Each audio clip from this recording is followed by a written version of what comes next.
Si on voit maintenant un autre intérêt des tableaux croisés dynamiques, c'est par exemple le fait de comparer les prix entre différents fournisseurs. Ok. C'est-à-dire, on veut, par exemple, par rapport à des produits, ou en tout cas des matériaux, ou des choses comme ça, de connaître le fournisseur le moins cher par rapport à ce qui est proposé. Alors, ici, on va faire donc déjà un tableau dans lequel on va positionner, vous voyez, on avait les consommables ici, et on a ici donc les différentes valeurs. Alors, je vais grossir un peu le texte. Alors, on va faire ça comme ça. OK, voilà. Donc, imaginons maintenant qu'on veuille connaître les tarifs les moins chers par rapport aux fournisseurs. Donc, on va rajouter des données, d'accord? On va faire de sorte ici de calculer, donc ici, on va mettre un autre. Alors, attendez, par contre. Je suis tombé sur le mauvais tableau. Ouais, OK, là, il y avait un problème dans le tableau. Là. Alors, bon, on va le refaire, c'est pas grave. Donc là, je vais reprendre ça. Donc, on va le refaire. Je vais recréer ce tableau, tout simplement. D'accord? Et on va faire une mise en forme de tableau. Parce que vous avez vu, il s'arrête au milieu, là. D'accord? Donc là, je vais le refaire, tout simplement. Et je vais créer un autre tableau, tout simplement, avec les différentes choses. Donc là, je vais reprendre les mêmes valeurs. Donc là, je vais prendre ici, par rapport au consommable, cette valeur, ça c'est le prix d'achat, ça c'est le fournisseur, ça c'est le conditionnement, et ça c'est la formule entre les deux. Alors, ce qu'on va faire, c'est que ça, je vais pouvoir le recopier en dessous. D'accord? Ça, c'est une formule. Donc, je vais faire exactement la même formule ici. Donc là, je vais faire égal concaténer. Et je vais prendre le fournisseur. Non, je vais prendre d'abord l'article, pardon. L'article. Ensuite, je vais mettre point virgule, guillemets, espace, guillemets, point virgule. Ensuite, je vais prendre le fournisseur. Donc, je vais sélectionner cette case. Ensuite, je vais faire un point virgule, guillemets, espace, guillemets, à nouveau, point virgule, et je viens chercher le prix d'achat.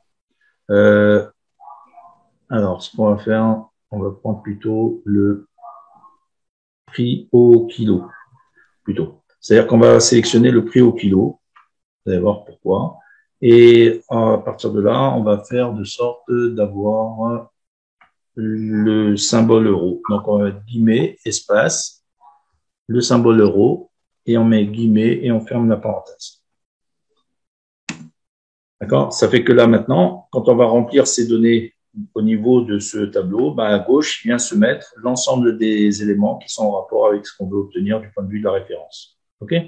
Donc là, on va mettre, par exemple, le tarif ici 30, ici 28. D'accord? Là, on va sélectionner, on va faire le format monétaire. Donc ici, on sélectionne le format monétaire. Ensuite, ici, on va sélectionner les fournisseurs. Donc, on vient sélectionner comme ça. Sorte ici, alors effectivement, là, le prix, effectivement, c'est pas pris avec un I, un C, mais un X. OK. Alors, à partir de là, ici, donc, on en était au niveau du fournisseur. Donc, on sélectionne la colonne fournisseur. On va dans données, validation de données. On vient sélectionner ici une liste. On vient dans la source, on fait F3 avec la touche F3 du clavier. Et là, on va chercher la liste fournisseur. Donc, on sélectionne, on fait OK. Et là, on a notre liste de fournisseurs. Voilà. D'accord? Le conditionnement, bah, ici, on va mettre le même genre de choses que ce qu'on a là. Donc, ici, on va mettre, par exemple, 10 kg et ici, 10 kg. OK? Là, on va faire de sorte de mettre le format sous forme de kilo. Donc, on fait un clic droit, format de cellule. Alors, bien sûr, avant, il faut toujours sélectionner la colonne entière. On va dans personnaliser, on va dans standard, on met guillemets, Et là, on va mettre kilo avec un guillemet. D'accord? Avec un espace entre les deux. Et là, ça nous donne le format. Le prix au kilo, donc là, on va faire la même chose que ce qu'on a fait là, c'est-à-dire qu'on va faire de sorte d'avoir la division entre le prix d'achat divisé par le conditionnement. OK? À partir de là, ce qu'on va faire, on est ici, bien sûr, on va faire un format monétaire. Donc, on va dans accueil, on va dans monétaire. OK. Alors, ce qu'il faut savoir simplement ici, c'est que quand on fait une division comme ça, le problème, c'est qu'on peut être amené à avoir des décimales sans arrondi. D'accord? Parce que là, c'est un arrondi. Mais si on fait des divisions, on va dire, du même genre, là, ce qu'il y a besoin de faire ici, c'est de mettre un arrondi. Donc, on va mettre ici la formule arrondie. Donc, on écrit arrondi, on double-clique dessus. Et à la fin, on vient, à la fin de la formule, on met point virgule et on va mettre 2 pour arrondir à 2 décimales. Et on ferme la parenthèse. D'accord? Et de cette manière, en fait, ça permet tout simplement d'avoir un chiffre qui correspond au vrai arrondi et non pas un chiffre qui va aller avec plusieurs décimales après la virgule. OK. Donc là, maintenant, on a refait notre tableau. C'est que le tableau qui est au-dessus, on peut le supprimer. D'accord? Alors, ce qu'il faut savoir, c'est que ici, on a une référence article. Donc ici, ce qu'on a besoin de faire, c'est de nommer la colonne comme étant référence article. Donc on va en haut à gauche ici, et on va appeler ça ref article. Et on valide. D'accord? Ça fait que maintenant, si je sélectionne la petite flèche qui est là, et que je vais sur référence article, vous voyez qu'il vient rejoindre les deux données qu'on a définies dans cette colonne. Donc maintenant, on va rajouter des données. Donc, on va faire de sorte, et vous voyez que là, on n'a plus ce qu'on avait tout à l'heure. Alors ici, pour éviter le div comme ça, puisque là, en fait, il y a une division par 0, on va faire de sorte de rajouter une formule si erreur, et on va se positionner après le égal ici. On va mettre si erreur, d'accord? Et on va aller à la fin de la formule, d'accord? Et on va se mettre ici. On met un point virgule et on va dire que s'il y a une erreur, on va mettre, à la place d'avoir dièse, div divisé par 0, etc., on va mettre tout simplement 0 et on ferme la parenthèse. D'accord? Et là, vous voyez que là, quand je fais ça et que j'applique sur toute la colonne, cette fois-ci, j'ai plus le div 0, j'ai juste un petit trait avec le euro. OK? Donc là, c'est notre tableau, il est prêt à l'emploi. Donc ici, on va faire de sorte d'avoir, par exemple, un deuxième matériau. On va mettre du sable, par exemple. OK? Et on va mettre le prix d'achat, on va dire à, je sais pas, je connais pas les prix, mais on va mettre par exemple 35. Le fournisseur, on va dire que c'est le roi Merlin. Le conditionnement, on va dire que c'est 15 kilos. D'accord? Et là, on obtient le prix au kilo. OK? Maintenant, si on vient créer un autre fournisseur pour le sable, on va faire pareil. Ici, on va mettre sable. Le prix, ici, on va mettre à 40. Là, on va mettre un autre fournisseur, on va dire un Casto. Et là, le conditionnement, on va dire par exemple que c'est 12 kilos. OK? Voilà. Et donc, à partir de là, en fait, on a un échantillon d'articles. Et ce qu'on voudrait faire, en fait, maintenant, c'est connaître le prix le moins cher par rapport à un article donné. D'accord? Alors, à partir de là, qu'est-ce qu'on va faire? On va faire un tableau croisé dynamique qui va permettre de voir quel est le prix le moins cher par rapport à notre tableau et par rapport à quel article. Donc, on sélectionne notre tableau comme on avait fait jusqu'à présent. On va dans création de tableau. Ensuite, on va dans tableau croisé dynamique et on va créer donc un nouveau tableau comme tout à l'heure. Hein. Il va sélectionner le tableau, il crée ça dans une nouvelle feuille. On clique sur OK. D'accord? Et on a donc le même genre de choses que ce qu'on avait tout à l'heure. La feuille 4 ici, on va la renommer analyse prix, tout simplement, ou analyse tarif. Et donc là, on va avoir ici, à la place de tableau croisé dynamique 4, on va sélectionner notre tableau et en haut à gauche, là, vous voyez, dans le menu analyse du tableau croisé dynamique, là, on va changer le nom, on va mettre analyse tarif et sans laisser d'espace et en mettant le tiré du bas à la place. Donc là, on valide. Et là, maintenant, ce qu'on va faire, en fait, on va sélectionner donc la référence article. D'accord? Donc là, je vais sélectionner la référence article. J'ai ici la liste de mes références articles de ma table, enfin de mon tableau. OK? Maintenant, je veux connaître le prix de chaque article. Alors, je veux connaître, par exemple, non pas le prix au conditionnement, mais le prix au kilo. Donc ici, je vais sélectionner cette valeur-là. OK? Et je viens faire de sorte ici de mettre le format en monétaire comme ce qu'on a l'habitude de faire. Donc, on sélectionne le champ ici. On va dans paramètres de champ de valeur. On vient ici dans format de nombre. On va dans monétaire. Et ici, on peut laisser les décimales. D'accord? On valide. Et on valide à nouveau. Et là, on a notre tableau, on va dire, qui correspond à ce qu'on attend de base. Alors, ici, on va faire de sorte de grossir les caractères. Voilà.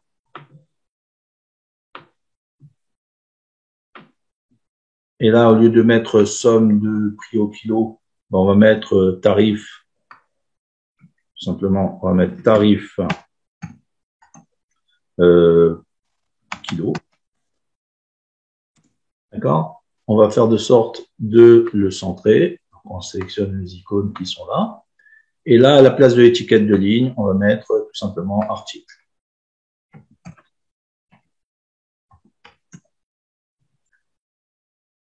OK? Et donc, à partir de là, on va sélectionner le titre et on va centrer. Voilà.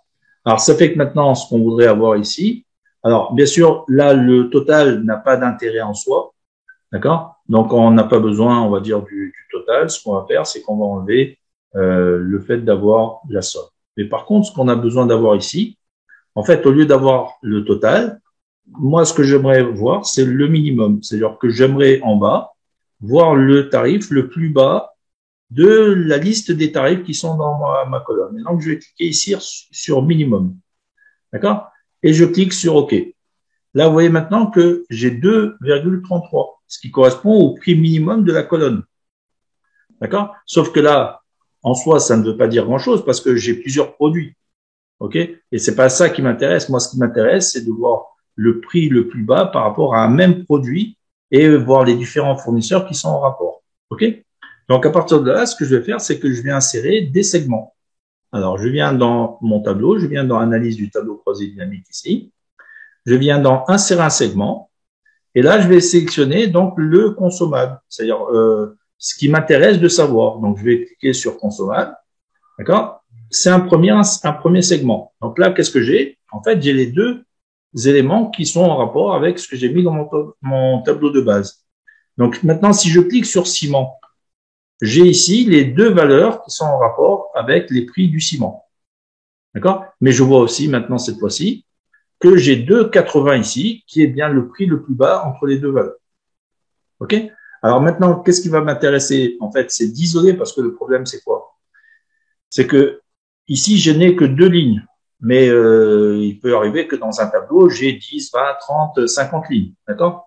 Et à partir de là, je vais avoir besoin d'isoler le tarif ou en tout cas le fournisseur qui est en rapport avec ça. Alors, ce que je vais faire, en fait, je vais créer un autre segment par rapport à ce tableau dans lequel on va mettre les prix. D'accord? Donc là, je vais enlever le filtre. Je resélectionne mon tableau et je viens dans analyse du tableau croisé dynamique et je clique sur insérer un segment. Et là, cette fois-ci, je vais cliquer non pas sur cela, mais sur le prix au kilo. D'accord? Et je valide. Et là, cette fois-ci, j'ai bien les prix au rapport avec mon tableau. D'accord? Et donc, ça fait que maintenant, si je clique sur ciment, j'ai ici les valeurs qui correspondent à ce qu'on a ici. Maintenant, j'ai ici le prix le plus bas, c'est 2,80. J'ai plus qu'à cliquer ici sur 2,80 et je vois ici les éléments du produit. D'accord? Alors maintenant, moi, ce que je veux savoir, c'est connaître le fournisseur. OK? Donc, le fournisseur, je l'ai également dans ma table. Alors, ce que je vais faire, je vais créer un autre tableau dans lequel je vais avoir les fournisseurs en rapport avec ce segment. Alors, on pourrait le faire également dans ce tableau, hein, bien sûr. Mais moi, ce que je voudrais, c'est avoir plusieurs petits tableaux comme ça dans lesquels j'ai d'un côté uniquement la référence avec le prix le plus bas, et de l'autre côté, avoir les informations de ce que j'ai besoin en annexe. Alors, je vais ici insérer des lignes et je vais positionner les éléments comme ça, tout simplement. OK. Et je peux donc, bien sûr, faire pareil que ce que j'ai fait tout à l'heure, c'est-à-dire faire de sorte d'avoir plusieurs colonnes.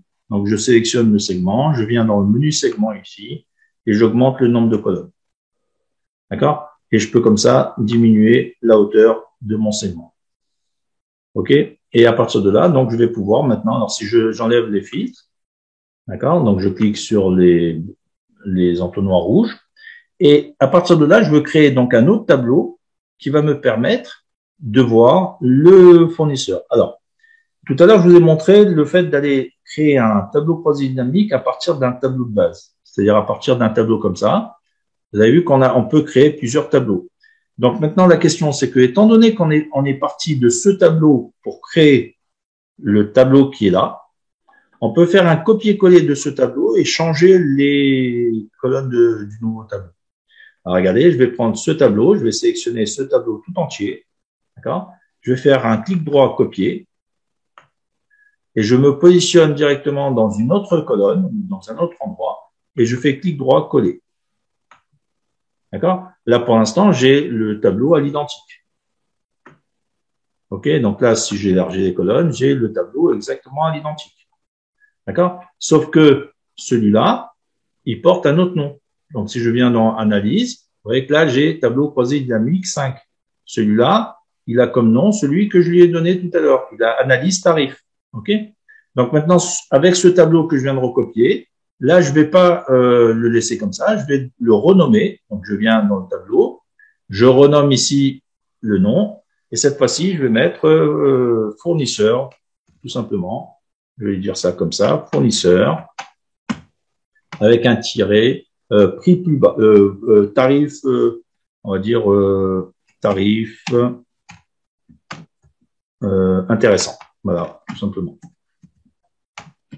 OK? Et je valide. Ça fait que maintenant, dans ce tableau, je veux non pas avoir les articles et les prix, je veux avoir le fournisseur. Donc, à partir de là, vous voyez que quand je coche, enfin, quand je clique n'importe où, j'ai plus la liste des colonnes que j'ai à droite.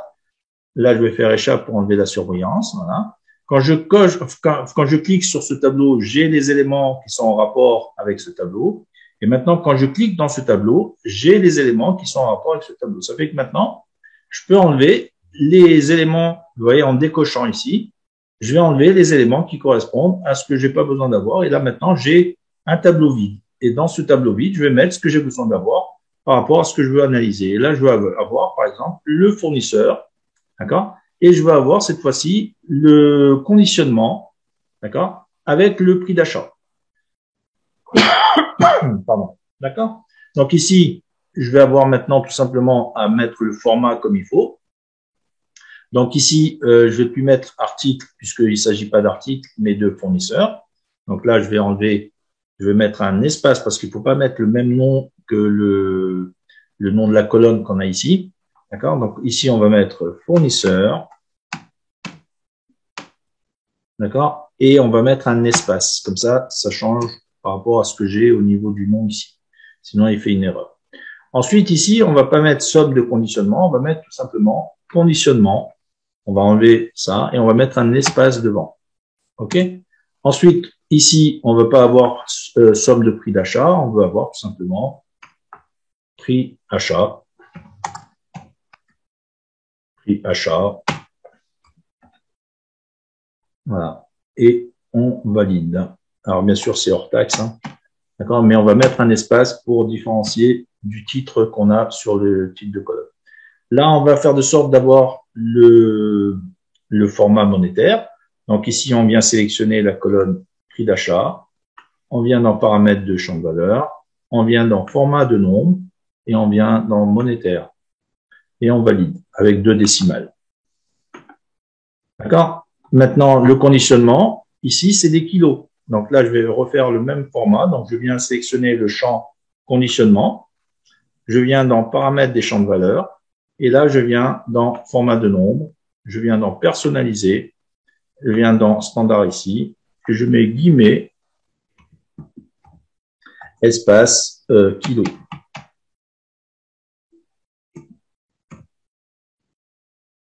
Voilà, et je valide. D'accord? Et donc là maintenant, j'ai mon tableau qui est en rapport avec ce que j'ai besoin de savoir, c'est-à-dire par rapport au fournisseur, le prix d'achat du conditionnement, etc. D'accord? Alors maintenant, la question, c'est que à partir du moment où à gauche, je vais sélectionner avec mon segment, donc ici, si je viens chercher par rapport au ciment, par exemple, d'accord? Là, le problème, c'est que j'ai deux segments qui fonctionnent avec les deux tableaux. Pourquoi? Parce que j'ai pris ce tableau et je l'ai recopié ici. D'accord? Mais si j'avais fait de sorte de partir du tableau de base dans lequel on était, c'est-à-dire ici, j'aurais été obligé de manipuler la connexion de rapport. Alors, regardez ici maintenant ce que c'est que ce truc-là. En fait, ici, si j'enlève le filtre, là, je fais un clic droit sur le segment et je vais dans connexion de rapport. Et là, cette fois-ci, vous voyez qu'on a les deux tableaux. D'accord? On a le analyse tarif qui est à gauche et fournisseur tarif intéressant qui est à droite. D'accord? Sauf que là, du fait que j'ai fait un copier-coller de ce tableau vers l'autre, les deux, le segment qui était en rapport avec le premier tableau, en fait, se retrouve également connecté au deuxième tableau. D'accord? Mais si j'étais parti du tableau consommable pour réaliser les deux tableaux de façon indépendante, ici, j'aurais dû venir dans connexion de rapport et cocher les cases qui correspondent. D'accord? Donc là, je valide tout simplement et je vérifie que l'autre segment, il est bien lié aux deux tableaux également. Et là, vous voyez que les deux cases sont cochées de la même manière. OK? Donc là, c'est bon. Et donc, à partir de là, maintenant, si j'ai besoin d'analyser mon tableau, je vais analyser, par exemple, ici, le ciment. Donc, j'ai les éléments qui correspondent au ciment. Là, je vois le tarif le plus bas. Donc, je viens sélectionner les 2,80 € et j'ai ici l'ensemble des informations en rapport avec ça. D'accord? Et donc là, maintenant, j'ai bien le prix le plus bas, j'ai le fournisseur, j'ai le conditionnement, j'ai le tarif du conditionnement et j'ai plus qu'à faire mon tableau dans lequel je vais mettre la quantité et obtenir les éléments nécessaires. D'accord? Donc, vous voyez un peu ce qu'on peut obtenir avec ça? Alors, donc maintenant, une fois qu'on a ce genre de choses, donc là, le principe, c'est que vous voyez que les segments, c'est un complément indispensable aux différents tableaux. Là, ce qu'on va voir maintenant, c'est que par rapport au segment, vous voyez qu'il y a des données qu'on voit apparaître en grisé, d'accord, d'autres en, on va dire, en évidence. Alors, pour éviter d'avoir des choses, on va dire, un peu trop importantes en grisé comme ça, on va faire de sorte de les faire disparaître. OK? Donc, on va recocher le filtre comme ça. Et là, on vient faire une sélection du segment, on fait un clic droit. On va dans paramètres de segment. D'accord? Et à partir de là, on a cette petite fenêtre, OK, dans laquelle on a ici la case à cocher, masquer les éléments sans données. Donc, on va cocher. Donc, on valide. Et on valide à nouveau. Ça fait que maintenant, je prends l'autre segment et je vais faire pareil. Paramètres de segment. Et là, je viens ici au niveau de la case à cocher, je valide. Et maintenant, regardez, quand je vais sélectionner le ciment, vous voyez, là maintenant, j'ai uniquement les prix qui sont en rapport avec le ciment. Maintenant, je vais avoir le prix le plus bas, donc je sélectionne celui-là. D'accord? Et j'ai maintenant les éléments qui correspondent. OK? Et si je fais l'inverse, c'est-à-dire que maintenant, je pars du prix, supposons que je connais le prix le plus bas. Donc ici, je pars du prix et je vais avoir ici uniquement les éléments qui sont en rapport avec ce prix. OK?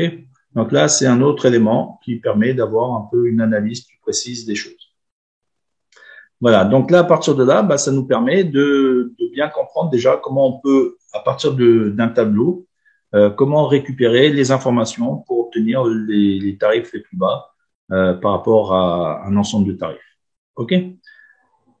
Alors, maintenant, ce qu'on peut voir aussi par rapport au tableau croisé dynamique, c'est lorsqu'on a on va dire des coûts, et on veut connaître la répartition des coûts par rapport à un total. OK? Donc ici, on va revenir sur notre, on va dire, affectation de tâches, par exemple. Donc, affectation de tâches, voilà, ici. Et on veut connaître maintenant, par rapport à ce tableau, on veut connaître, par exemple, le pourcentage relatif à chaque qualification. ou chaque tâche par rapport au total. OK? Donc, ce qu'on va faire, on va créer un nouveau tableau croisé dynamique. Donc, on vient dans ce tableau, on sélectionne création de tableau. On vient dans tableau croisé dynamique.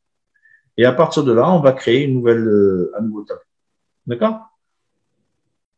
Là, on va mettre ici, on va mettre à la place de feuille 5, on va mettre le nom de pourcentage relatif, par exemple. On va mettre ça comme ça, pourcentage